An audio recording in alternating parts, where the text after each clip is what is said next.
प्रतियोगी है जिनके खूबसूरत नाम है अरुणा और डिंपल कि चालों का अनुपात 5:7 है।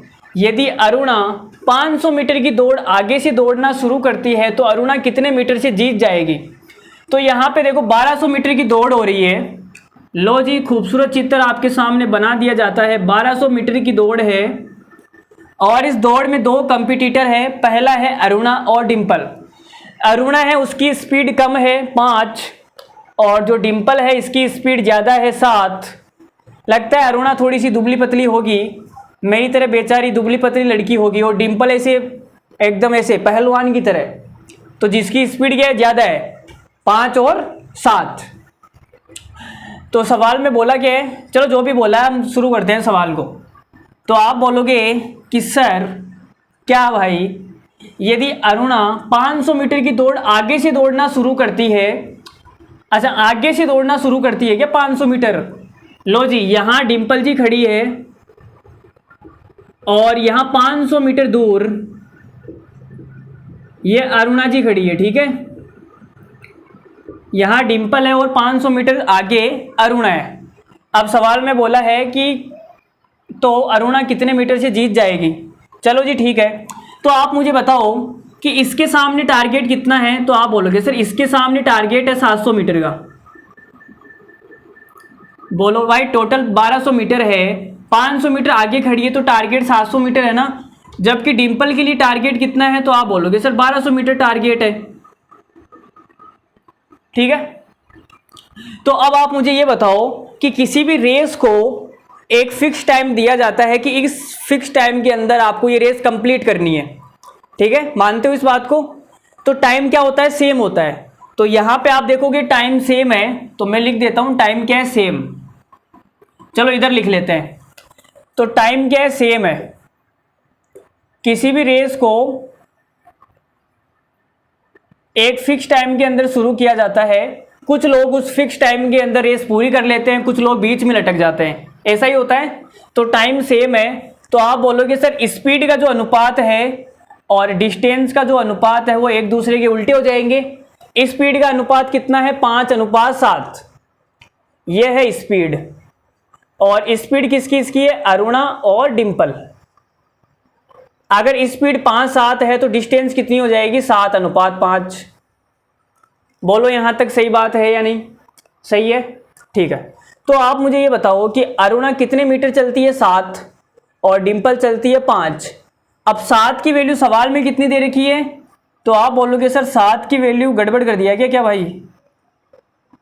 लगता है मैंने गड़बड़ कर दिया। टाइम फिक्स होता है तब स्पीड और सिट। अरे भाई हमसे गलती हो गई। जब टाइम फिक्स होता है तब स्पीड और डिस्टेंस का अनुपात बराबर होता है, उल्टा नहीं होता। क्या यार, मतलब पता नहीं दिमाग कहाँ रहता है, ठीक है। टाइम जब भी सेम होता है तब डिस्टेंस और स्पीड का जो अनुपात होता है वो सेम होता है, बराबर होता है। स्पीड 5:7 है तो डिस्टेंस भी कितनी होगी, डिस्टेंस भी 5:7 होगी, ठीक है।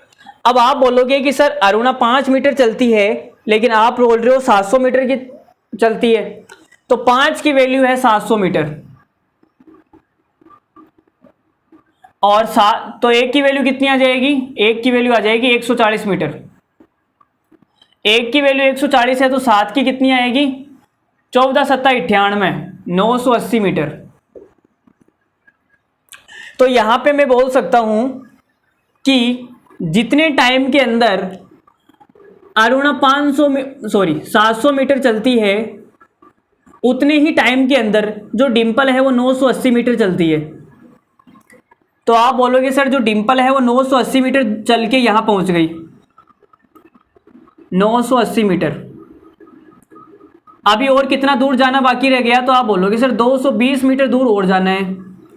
भाई टोटल 1200 है ना, तो 980 तो यहां पहुंच गई, अभी 220 दूर और जाना है। जबकि जो अरुणा है वो यहां पहुंच चुकी है 700 मीटर चल के, तो 220 मीटर से डिंपल को हरा देगी। तो सवाल का आंसर कितना आएगा, 220 मीटर। बोलो कैसा लगा हमारा ये सवाल।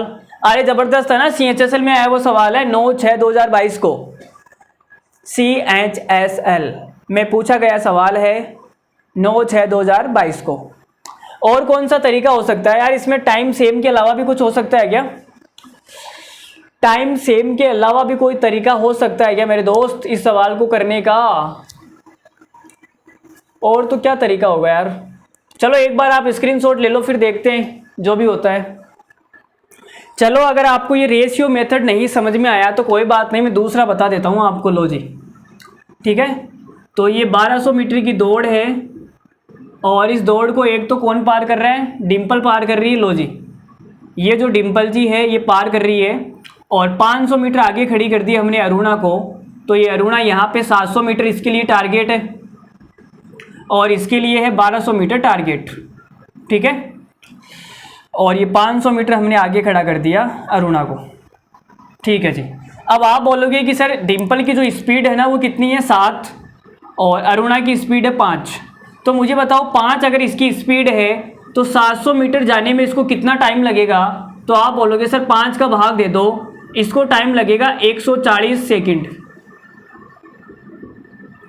भाई इनकी स्पीड है ना 5:7, तो हमने मान लिया इसकी स्पीड 5 मीटर प्रति सेकंड है और इसकी स्पीड 7 मीटर प्रति सेकंड है, ठीक है। तो हमने 5 का भाग दिया, तो आप बोलोगे सर इसको यहाँ पहुँचने में 140 सेकंड का टाइम लगेगा और इसको कितना टाइम लगेगा? तो इसमें 7 का भाग देंगे तो इसको लगेगा इतना टाइम, 1200/7 सेकंड यहाँ पूरी दौड़ पार करने में। लेकिन सवाल में पूछा है कितने मीटर से जीत जाएगी, तो मुझे बताओ 140 सेकंड में ये यहाँ पहुँच जाती है और 140 सेकंड में डिम्पल कहाँ पहुँचेगी? तो आप बोलोगे सर इसकी जो स्पीड है ना वो है 7 मीटर प्रति सेकंड। कितनी है? डिम्पल की स्पीड है 7 मीटर प्रति सेकंड और 140 सेकंड में कहाँ पहुँचेगी, कितनी दूरी पे जाएगी? तो 140 से गुणा कर दो तो 980 मीटर की दूरी पे चलेगी ये, ठीक है। तो जो डिम्पल है वो 140 सेकंड के बाद में 980 मीटर की दूरी पे पहुंच जाएगी। इसका मतलब 220 मीटर की दूरी पे और जाना पड़ेगा। तो कितने मीटर से हरा देगी इसको? 220 मीटर से। तो इस तरीके से भी आप ये सवाल कर सकते हो, ये भी बढ़िया तरीका है, ठीक है। कुछ करना ही नहीं है, बस टाइम निकालना है अरुणा का और उतने टाइम में डिम्पल कितने मीटर चलेगी वो देख लेना है, 1200 में से माइनस कर देना, वही आपका आंसर आ जाएगा 220, ठीक है। तो रेशियो वालों से मुझे लगता है ये वाला तरीका सबसे बढ़िया है, मुझे भी अच्छा लगा, ठीक है। वो रेशियो वाला फालतू में बेकार सा लग रहा था।